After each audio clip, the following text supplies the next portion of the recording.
कई हजार करोड़ का बड़ा व्यापार है, हर पेपर लीक पे लीक। जब से ये प्रोटेक्ट सीजेपी का शुरू हुआ है 20 जून से, अब तक जो है 5 से 7 पेपर और लीक हो गए। तो ये हो नहीं रहे हैं, ये करे जाते हैं जहाँ से करोड़ों रुपए जो निकल लिए जाएं। अभिनव धर्मेंद्र प्रधान तो कह रहे हैं कि यहाँ देशद्रोही बैठे हुए। हाँ बिल्कुल, क्योंकि ऐसे देशद्रोही तो यही कहेंगे। आरएसएस को किसने जो है बैन किया था? वल्लभ भाई पटेल ने, सरदार वल्लभ भाई पटेल ने क्या कहा था?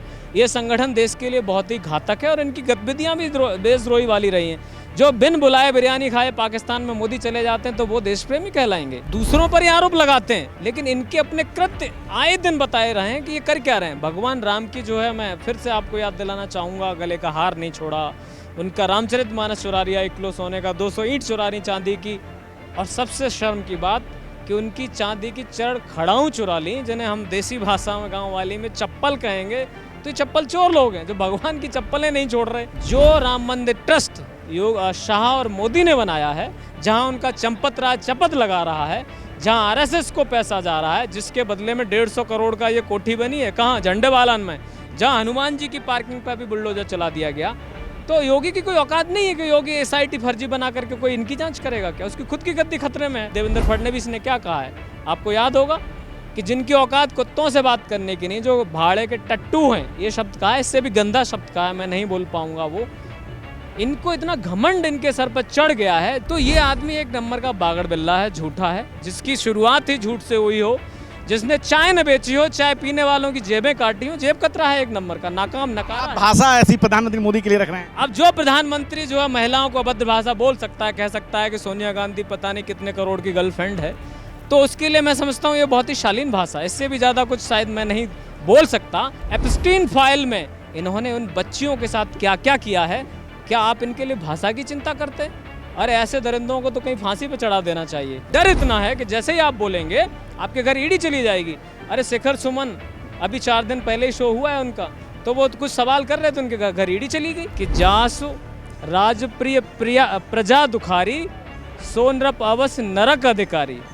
यही तो चल रहा है इस देश में। युवा बेरोजगार है, किसान बेरोजगार हैं, और यहाँ तक कि जवान भी इस देश के जल्दी बेरोजगार हो गए हैं जब से वो अग्निवीर लेके आए हैं। दोस्तों, अभी हमारी मौजूदगी जंतर मंतर पे है और सोनम वांगचुक का वजन जो है 8.5 किलो कम हो चुका है, और अभी तक कोई भी सरकार का प्रतिनिधि नहीं आया है। हालांकि बहुत सारे नेगेटिव कमेंट आ चुके हैं, यहाँ दहशतगर्द हैं, भाजपा के लोग ठीक कर देंगे, बहुत सारी चीज़ें।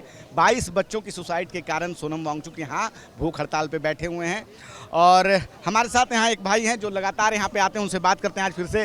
भाई साहब, आप डेली आ रहे हो, क्या बात है? बाकी लोग नहीं आ रहे हैं या बहुत सारे लोग आ रहे हैं, लेकिन एक अच्छी खासी जनसंख्या यहाँ पे नहीं आ रही है व्हाट्सएप पे, लेकिन वो सपोर्ट भी कर रही है, उसको क्या कहेंगे आप? देखिए, बहुत अच्छा लगा आपने मुझे पहचाना कि मैं यहाँ डेली आ रहा हूँ। ऐसे ही मेरी तरह ये पूरे देश का जो युवा डिग्री लिए हुए घूम रहा है, वो बेरोजगार कर दिया है, जिसे अपनी भाषा में कॉकरोच कहते हैं, वो कर दिया है। तो वो कहाँ जाएगा?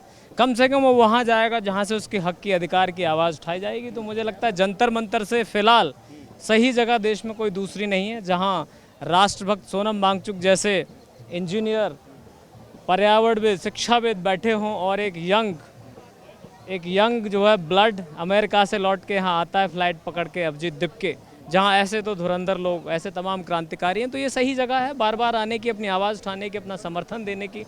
और रामचरितमानस के अयोध्या कांड में तुलसीदास जी ने एक बात कही है कि जासु राजप्रिय प्रजा दुखारी, सोनरप अवस नरक अधिकारी। यही तो चल रहा है इस देश में। युवा बेरोजगार है, किसान बेरोजगार हैं, और यहाँ तक कि जवान भी इस देश के जल्दी बेरोजगार हो गए हैं जब से वो अग्निवीर लेके आए हैं। तो 4 साल में रिटायरमेंट दे दिया है। तो ये सब करेंगे क्या? बेरोजगार हो जाएंगे तो खाली ही नजर आएंगे, आवाज़ उठाएंगे। और एक अपडेट आपको दे रहा हूँ, जल्दी ही गोदी मीडिया भी बेरोजगार होने वाली है। और मैं ऐसा क्यों कह रहा हूँ, 2-3 दिन पहले मोदी जी 3 देशों की यात्रा पे थे, तो जैसे ही आप ऑस्ट्रेलिया पहुँचे तो Modi go back, Sydney Melbourne में नारे लगे। और इतना ही नहीं, पूर्व राजनायक जो हैं, जो पहले पूर्व सचिव थे, उनको ये पूछा गया कि भाई मोदी जी देशों के भ्रमण करते रहते हैं, वो कभी अपने देश में पत्रकारों को प्रेस कॉन्फ्रेंस बुला करके क्यों नहीं करते हैं? तो उसका जवाब पता क्या था? उसका जवाब ये था कि भाई मोदी जी जो है जनता से सीधे सीधे सवाल संबंध स्थापित करना चाहते हैं, जैसे कि मन की बात के जरिए, वो बीच में बिचौलिए के जरिए नहीं। यानी कि वो सीधे सीधे ये कह रहे थे कि गोदी मीडिया दलाल है, बिचौलिया है। तो जब आप सोचिए, उनके सत्ता में बैठे हुए लोग ये शब्द निकाल रहे हैं, तो मैं उस गोदी मीडिया को आपके माध्यम से चेतावनी देना चाहूँगा कि चाटकारिता पूरी हो गई हो, पीआर पूरी हो गई हो और ये पेट भर गया हो तुम्हारा पैसों से, लोगों की लूट से, तो जंतर मंतर पर आ जाइए। हो सकता है तुम्हारे पाप कुछ कम हो जाएं, यहाँ के लोग थोड़ा बहुत आपको धन्यवाद दें कि आप कम से कम यहाँ आए। अरे मेन स्ट्रीम मीडिया जो एक किसी भी लोकतंत्र का चौथा सबसे मजबूत स्तंभ होता है, वो स्तंभ कट गया है। हमारे देश की जो लोकतंत्र है वो उसका एक एक जो है जो स्तंभ है वो हिल चुका है। ये लोकतंत्र को नहीं मानती है सरकार। आप देखिए जो जो बातें इन्होंने कही हैं, जैसे इन्होंने कहा कि सनातन के बहुत बड़े प्रेमी हैं, तब मैं इनको याद दिलाना चाहूँगा नरेश अग्रवाल, वो विस्की में भगवान विष्णु को ढूंढता है और भाजपाइयों का बड़ा नेता है। जीतन राम मांझी पूर्व मुख्यमंत्री बिहार, उन्होंने तो कह दिया कौन है राम में मानता नहीं, इनकी सत्ता में जो मजे ले रहा है। खुद मोदी जी जो पतंग में हनुमान जी को उड़ाते फिरते हैं और नितिन नबीन अभी लखनऊ में जाकर रोड शो में हनुमान जी को नचा रहे हैं। तो ये बड़े ही दुष्ट और दैत्य प्रवृत्ति के लोग हैं। आप पूर्व कभी अपनी तो आप लोग पे भी तो आरोप लगाते हैं कि जो भगवान राम को काल्पनिक मानते थे आप उनके साथ खड़े रहे हैं। लेकिन ये तो कर रहे हैं, ये दूसरों पर ही आरोप लगाते हैं, लेकिन इनके अपने कृत्य आए दिन बताए रहे हैं कि ये कर क्या रहे हैं। भगवान राम की जो है, मैं फिर से आपको याद दिलाना चाहूँगा, गले का हार नहीं छोड़ा, उनका रामचरितमानस चुरा लिया, 1 किलो सोने का, 200 ईंट चुरा ली चांदी की, और सबसे शर्म की बात कि उनकी चांदी की चरण खड़ाऊँ चुरा ली, जिन्हें हम देसी भाषा में गांव वाली में चप्पल कहेंगे। तो ये चप्पल चोर लोग हैं जो भगवान की चप्पलें नहीं छोड़ रहे। तब योगी जी ने कहा कि 15 दिन दीजिए, 15 दिन। आज वो 15 दिन कहाँ चले गए पता नहीं है, क्योंकि योगी आदित्यनाथ की कोई औकात नहीं है। जो राम मंदिर ट्रस्ट शाह और मोदी ने बनाया है, जहां उनका चंपत राज चपत लगा रहा है, जहां आरएसएस को पैसा जा रहा है, जिसके बदले में 150 करोड़ का ये कोठी बनी है, कहाँ, झंडेवालान में, जहां हनुमान जी की पार्किंग पर भी बुलडोजर चला दिया गया। तो योगी की कोई औकात नहीं है कि योगी एसआईटी फर्जी बना करके कोई इनकी जांच करेगा क्या? उसकी खुद की गद्दी खतरे में है। तो ये दोनों के बीच में लड़ाई चल रही है और इस लड़ाई का जो नतीजा होगा वो सामने होगा। तो जो लोग भगवान राम को धोखा दे सकते हैं, धर्म को धोखा दे सकते हैं, राजस्थान की खबर पड़ी होगी, मरी हुई गायों के नाम पर जिंदा दिखा करके 20 करोड़ का झोलझाल घोटाला कर लिया इन्होंने। तो ये बड़े दुष्ट लोग हैं। इनको लग रहा है कि युवा जो है कुछ कह रहा है, कहने दो, नहीं सुनेंगे, लेकिन अब ऐसा नहीं होगा। देश का युवा जाग रहा है। आप देख रहे हैं तमाम क्रांतिकारी साथी हैं देश के कोने कोने से। हम अगर देखें तो यहाँ पे 500-800 लोग होंगे अभी के हिसाब से। जो सच्चाई है मैं वही बता रहा हूँ। ये लोग ज़्यादा हो रहे हैं, कम हो रहे हैं, आगे बढ़ते जाएंगे। 20 आने वाली तारीख को जो है 20 को जो समाज के दिग्गज हैं, सेलिब्रिटी हैं, वो अभी तक बहुत कम लोग यहाँ पे उपस्थित हुए हैं जो 2014 के पहले बहुत खुल के बोलते थे। अनुपम खेर को आपने सुना होगा, अमिताभ बच्चन को, जूही चावला को, सब लोग खुल के लिखते थे। आज वो बंद हो मेरे गए। जैसे लोग उनको सेलिब्रिटी ही मानते हैं, उससे ज़्यादा वो नहीं है। वो रियल हीरो तो सोनम वांगचुक जी बैठे हुए हैं। जिस मूवी के दम पे, कैरेक्टर के दम पे आमिर खान साहब और तमाम लोगों ने उस मूवी में 3 इडियट में खूब पैसा कमाया, आज उसका रियल हीरो वहाँ बैठा हुआ। सोनम वांगचुक जी की हेल्थ किस तरीके से कमज़ोर होती जा रही है उनकी हालात, लेकिन एक सेलिब्रिटी बोल नहीं पा रहा है। अब इसके पीछे का समझिए कि क्या है कैलकुलेशन। वो एक डर इतना है कि जैसे ही आप बोलेंगे आपके घर ईडी चली जाएगी। अरे शिखर सुमन अभी 4 दिन पहले ही शो हुआ है उनका, तो वो कुछ सवाल कर रहे थे, उनके घर ईडी चली गई।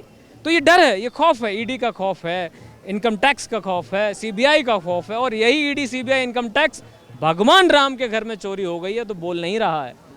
संजय सिंह जी आम आदमी पार्टी के वरिष्ठ नेता, उन्होंने 13 पेजों का 13 सबूत दिए कई पेजों के, और एसआईटी को कहा कि 2020-21 से यहाँ घोटाला हो रहा है, जमीन का खरीद फरोख्त से लेकर के निर्माण में और तमाम टेंडर्स में। तो एसआईटी का जवाब यह है कि नहीं, ये हमारे दायरे में नहीं आता। आप सोचिए, जिस देश में भगवान राम को न्याय नहीं मिल पा रहा, जिस प्रदेश में भगवान राम को भटकना पड़ रहा है, क्या आम जनता को वहाँ न्याय मिल सकता है? क्या आप उम्मीद कर सकते हैं? लेकिन ये कहानी थोड़ा अलग है। ये जो दर्द है छात्रों का, ये बहुत इससे पीड़ा होती है। 20-22 बच्चों ने आत्महत्या कर ली, वो मर्डर हुआ है, और एक एक बच्चे का जो परिवार है, उसके संगे संबंधी हैं, उसके रिश्तेदार हैं, उन पर कितना फ़र्क पड़ता है। और कितने बच्चे मैं देख रहा हूँ हताशा में हैं, और इन्होंने बड़े मज़े से, वो लीक नहीं हुआ, ये बड़ा व्यापार है, आप भी समझदार हैं, जानते हैं, कई हज़ार करोड़ का बड़ा व्यापार है। हर पेपर लीक पे लीक। जब से ये प्रोटेक्ट सीजेपी का शुरू हुआ है 20 जून से, अब तक जो है 5 से 7 पेपर और लीक हो गए। तो ये हो नहीं रहे हैं, ये करे जाते हैं जहाँ से करोड़ों रुपए जो निगल लिए जाएं और टीएमसी जैसी पार्टी को तोड़ दिया जाए, और ये तोड़ा फोड़ी, खरीद फरोख्त, यही सब चल रहा है। यहाँ पे ये पैसा जा रहा है। सरकार क्या मैसेज देना चाहती है? आपको क्या लगता है ये कौन सा मैसेज अब यहाँ से दिया जा रहा है? सरकार ये बताना चाहती है कि आप कुछ भी कहते रहो, हम नहीं सुनेंगे। लेकिन उनका डर है, सरकार का एक डर ये है कि अगर आज धर्मेंद्र प्रधान का इस्तीफा हो गया तो उनका एक एक मंत्री जो निकम्मा, नकारा और एकदम से खराब है, खलनायक हैं सब मंत्री, एकदम नाकाम है। कोई से मिनिस्ट्री उठा लीजिए आप। अभी अभी हाल में जो है गडकरी नितिन गडकरी जी, तो भाई साहब बता रहे थे हमारे अक्षय भाई साहब कि कोई गाड़ी से जब गाड़ी बंद हो रही है एथेनॉल मिक्स के उससे ब्लेंडेड से, तो गाड़ी गड़गड़ करके बंद हो जा रही है। गाड़ी भी गडकरी को गलिया रही है। और गड्ढे तो सड़क में कितने कर दिए आप देखिए, देहरादून एक्सप्रेस पे 12,000 करोड़ का। तो चाहे वो ट्रांसपोर्ट मिनिस्ट्री हो, चाहे फाइनेंस मिनिस्ट्री हो, चाहे एजुकेशन की तो बात चल ही रही है, टेलीकॉम मिनिस्ट्री हो, आप किसी भी मिनिस्ट्री का नाम लीजिए, सबके बंटाधार हो रखे हैं। अगर आज ये इस्तीफा इतनी आसानी से दे देंगे, जो इनका डर है, तो कल हम फिर दूसरे का मांगेंगे, तीसरे का मांगेंगे, और जल्दी ही प्रधानमंत्री का इस्तीफा, क्योंकि उसकी तो डिग्री फर्जी है। तो ये डर है उनके अंदर, और ये डर होना भी चाहिए। ये अच्छा लगा उनका डर, लेकिन वो ये भूल गए हैं कि यहाँ जितने क्रांतिकारी हैं ये शहीद आजम भगत सिंह के अनुयायी हैं। हमारी धमनियों में शहीद आजम भगत सिंह, सुभाष चंद्र बोस, चंद्रशेखर आजाद, अशफाक उल्लाह का, महात्मा गांधी जी का वो लहू बह रहा है जिसने हार मानना नहीं सीखा है। नवीन और धर्मेंद्र प्रधान तो कह रहे हैं कि यहाँ देशद्रोही बैठे हुए हैं। हाँ बिल्कुल, क्योंकि ऐसे देशद्रोही तो यही कहेंगे। आरएसएस को किसने जो है बैन किया था? वल्लभ भाई पटेल ने, सरदार वल्लभ भाई पटेल ने क्या कहा था? ये संगठन देश के लिए बहुत ही घातक है और इनकी गतिविधियां भी देशद्रोही वाली रही हैं। जो बिन बुलाए बिरयानी खाए पाकिस्तान में मोदी चले जाते हैं तो वो देश प्रेमी कहलाएंगे। जो लोग, जिनके लोग खुद जासूसी करते हैं पाकिस्तान के लिए, अभी भी मध्य प्रदेश से बहुत सारे लोग पकड़े गए जिन्होंने सेना की अहम जानकारियाँ दी। तो ये इन युवाओं से, आप देख लीजिए, पढ़े लिखे वेल एजुकेटेड लोग हैं, आप भी जर्नलिस्ट हैं, आप भी बहुत अच्छे इंस्टीट्यूशन से पढ़े लिखे, आपको देशद्रोही बताएंगे? कुछ जवाब तो नहीं दे पाएंगे।